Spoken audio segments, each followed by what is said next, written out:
Since childhood, my greatest problem is my figure and my weight because I was born as a chubby little girl. And since I got so vain to lose weight, I tried many different diet pills in the market.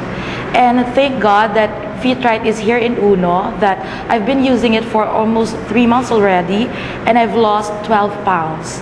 It's really a success story on my part since I hate doing exercises, I hate going to the gym, and I don't want to risk on taking different kinds of chocolates and soft drinks. I'm proud to say that I'm still taking chocolate, soft drinks. I just don't take rice anymore. But still, I'm losing weight. Before, my weight is 138.5 pounds. But after using it for almost 3 months already, my weight is now 126.5 pounds. I've tried different diet pills already from the market, either from the Philippines or abroad. But only Fitrite makes me look smaller, slimmer, and it really feels good. Mula ng pagkabata, talagang pinanganak na ako talagang mataba. Tukso nga sa akin ng iba, talagang baboy kung tawagin ako. Hanggang sa magbinata ako, sa lumaki ako, marami na akong trinay na actually hindi ako nag-try ng mga capsule or medicine, ano lang, yung slimming tea. Kaya lang, ang naging problema lang sa akin noon is yung nag-LBM talaga ako, which is hindi naman pwede sa trabaho ko, sa work ko. Ngayon, nawala na ako ng gana dyan sa mga slimming na yan. Hanggang sa lumabas ng Fitrite, nagkaroon ng pa-contest ang Uno Network Business na Bigger to Loser. Sabi ko, wala naman siguro mawala sa akin kung mag-try ako.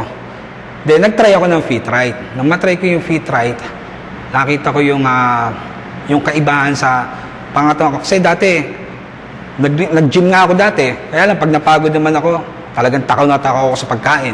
Talagang wala ako inuurungan sa pagkain. Talagang sasabihin natin, masiba talaga ako kumain. Kaya lang, nung matry ko yung Fitrite, sabi ko, sasamantalayin ko na to. Total, may contest din. Tatry ko kung makakatulong di sa akin to. Nag-try ako, then naramdaman ko sa sarili ko na 1 week nung nag-change yung pagdumi ko, ano siya, talagang maitim siya. Sabi sa akin nung magtanong ako, di ba delikado yun? Di daw, kasi inaalis daw yung mga dumi sa katawan, bago medyo oily siya. Sabi ng iba, ano daw yun, yung fats. Sabi nila, syempre ako, take lang ako ng take na. Twice a day ako kung minom noon, isa sa tanghali, isa sa gabi. Try akong konti lang ang kainin, which is hindi ko nung ginagawa ko noon na papakita ko sa kanila na konti lang kakainin ko kasi nag-reduce ako. Pero pagka nakatago na, wala na nakakakita sa akin, babayad na naman ako, kakain na naman ako ng kakain.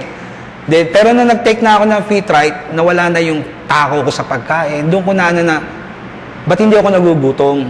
Tsaka isa pa, ang trabaho ko is sa water station.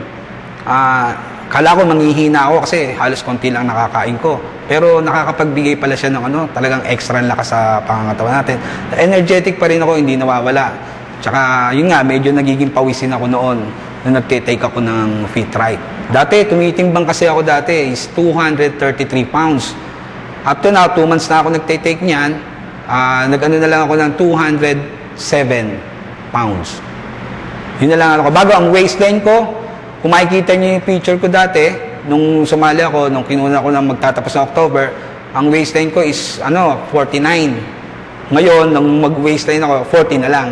Ang laki nang nawala talaga. Talagang bilib ako sa Fitrite talaga.